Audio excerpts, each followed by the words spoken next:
یہ اس دور کی بات ہے جب ابو جہل کے بعد قریش کا سردار ابو سفیان کو بنایا گیا۔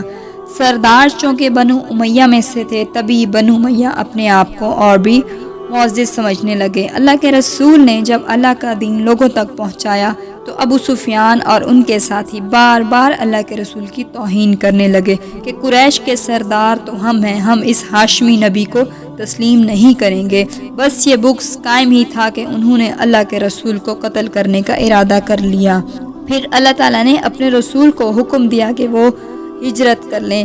نبی پاک صلی اللہ علیہ وآلہ وسلم نے اللہ کے حکم سے مکہ سے مدینہ ہجرت کر لی اور اللہ کے دین کو پھیلانے لگے۔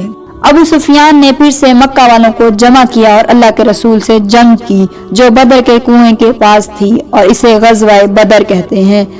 اس جنگ میں اللہ کی مدد مسلمانوں کے ساتھ تھی اور پھر یوں ابو سفیان اور مکہ کے لوگوں کو شکست ہوئی، اور دوسری طرف ابو سفیان کی بیوی جس کا نام ہندہ ہے بدلے کی آگ میں جل رہی تھی کہ میں مسلمانوں کو نیست و نابود کر دوں، مسلمانوں کے رسول اور ان کے ساتھیوں کو ختم کر دوں گی، جیسے انہوں نے میرے والد، میرے بھائی ولید اور چچا شیبہ کو علی اور حمزہ نے قتل کیا ہے، اور اس نے یہ عہد کیا کہ میں علی اور حمزہ کو قتل کر دوں گی تو محمد کی طاقت ختم ہو جائے گی۔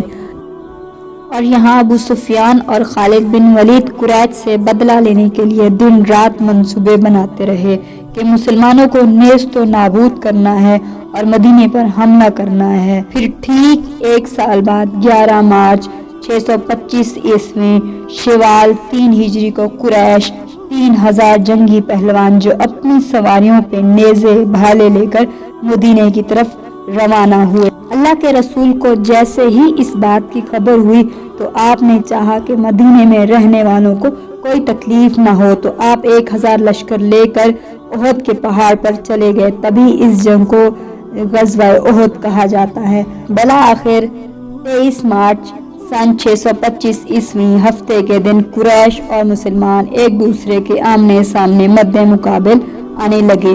اللہ کے رسول تمام اصحابہ کو پہاڑ کی طرف اپنی اپنی جگہ سنبھالنے کے لیے یہ فرما ہی رہے تھے کہ اتنی دیر میں خزرج کے قبیلے کے سردار عبداللہ ابن ابی اپنے 300 ساتھیوں کو لے کر مدینہ واپس چلا گیا، اور یوں مسلمانوں کے فوج کی تعداد 700 رہ گئی۔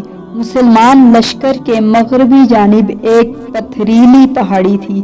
اس پہاڑی پہ اللہ کے رسول نے 50 تیر انداز کو ایک دستہ متن کر دیا تھا اور یہ فرمایا تھا کہ مسلمان جنگ جیتیں یا ہاریں لیکن تم کو یہ جگہ نہیں چھوڑنی، کوئی بھی مجاہد شہید ہو جائے یا غازی ہو جائے لیکن تم کو یہ جگہ نہیں چھوڑنی ہے۔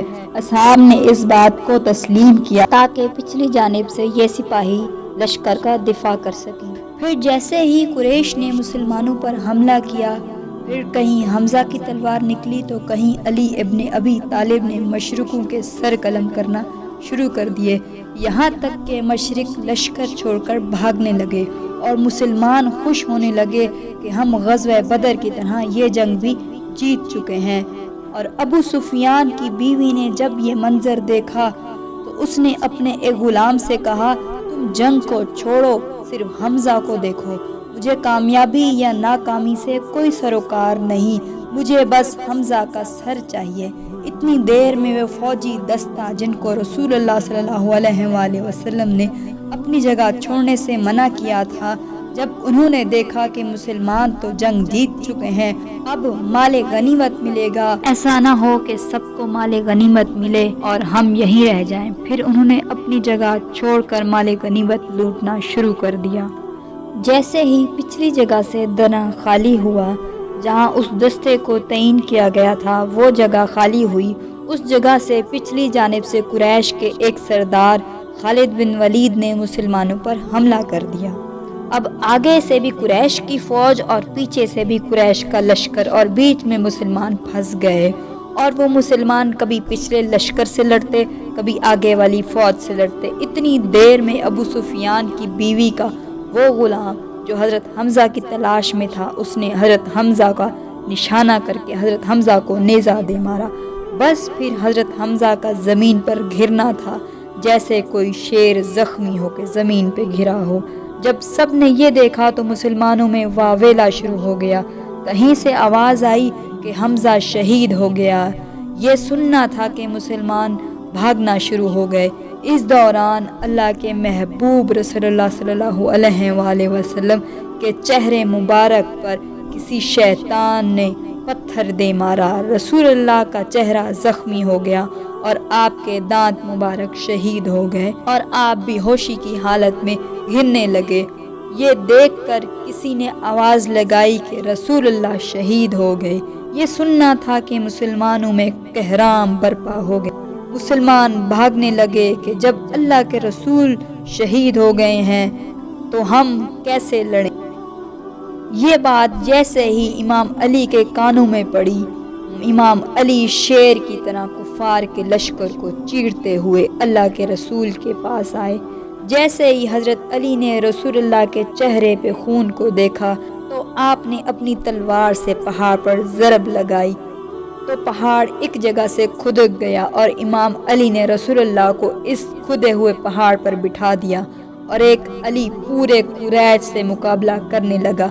ایک طرف مولا علی کی تلوار تھی، علی کی طاقت تھی، اور دوسری طرف قریش کے سارے بہادر تھے۔ بس پھر کسی کا سر، کسی کے بازو، کسی کے پاؤں اور کسی کا دھڑ زمین پر گرنے لگا اور قریش کے لشکر میں قہرام برپا ہو گیا۔ کوئی اللہ کے رسول کے قریب نہیں آ سکتا تھا کہ مولا علی اللہ کے رسول کی حفاظت کر رہے ہیں کہ اتنی دیر میں مولا علی کی تلوار ٹوٹ گئی۔ جیسے ہی تلوار ٹوٹی، مولا علی نے رسول اللہ کے چہرے مبارک کی طرف دیکھا۔ پھر رسول اللہ نے فرمایا، یا علی، تو جس کے نبی کی حفاظت کر رہا ہے آج وہی تمہیں اس ٹوٹی ہوئی تلوار کے بدلے میں تلوار دے گا۔ رسول اللہ کا یہ کہنا تھا کہ اتنی دیر میں حضرت جبرائیل لا فتح الا علی ذوالفقار کہتے ہوئے آسمان سے ذوالفقار لا کر حضرت علی کو دی۔ جیسے ہی اس تلوار کو مولا علی نے ہاتھ میں تھاما تو کوئی ٹھہر نہ سکا، سب بھاگنے لگے۔ ابو سفیان نے کہا، بھاگ جاؤ ورنہ سب کے سب مارے جائیں گے۔ اللہ کے شیر نے اللہ کے رسول کی حفاظت اس طرح بہادری اور جرت کے ساتھ کی۔ جب کفار بھاگ گئے تو مولا علی نے رسول اللہ کے ہاتھوں کو بلند کیا اور فرمانے لگے، مسلمانوں، ھذا محمد رسول اللہ، اللہ کے رسول ہمارے ساتھ ہیں۔ جیسے ہی اصحاب نے دور سے رسول اللہ کو دیکھا تو ان کے چہرے مہکنے لگے اور اللہ اکبر کی صدائیں گونجنے لگی۔